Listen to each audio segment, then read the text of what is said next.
Hello friends, welcome back to our English grammar series. Today we will learn rule number 3.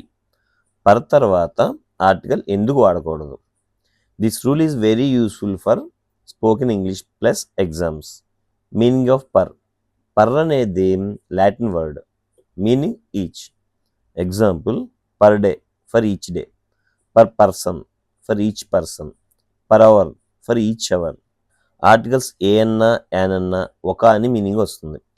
Already each meaning ఉంది కాబట్టి article వాడితే అవసరం లేని repetition అవుతుంది.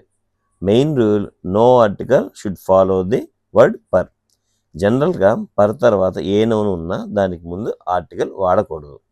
Per day, per hour, per person ఇలా use చేయాలి. యాన్కి పర్కి కంపారిజన్ ఏంటో చూద్దాం.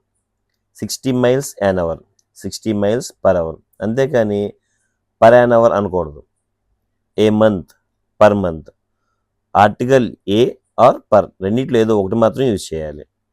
ఏ cent, percent, an hour, per hour. A or an and per both correct, but together వాడకూడదు. సెంటెన్స్లో ఒకసారి ఎలా ఉండో చూద్దాం. He earns 10,000 rupees per month. He drives his car 8 miles per hour. Per అంటే ఈచ్ అని, అంటే ఒకటి అని మీనింగ్ వస్తుంది. So article not needed after per. So per తర్వాత ఆర్టికల్ రాయకూడదు, ఎందుకంటే per means 1, a or an means 1. ఇందులో ఎక్స్ట్రా రూల్ చూద్దాం. ఎక్స్క్లమేటరీ సెంటెన్స్లో ఏఆర్ యాన్ కంపల్సరీ సౌండ్ని బట్టి. The indefinite article a or an is used in exclamatory expressions preceding singular countable nouns. Exclamatory సెంటెన్స్లో కూడా సౌండ్ని బట్టి ఏ కానీ యాన్ కానీ వ్రాయాలి. What a pretty girl she is, what a strange sight it is, what a student you are, what a needed he is.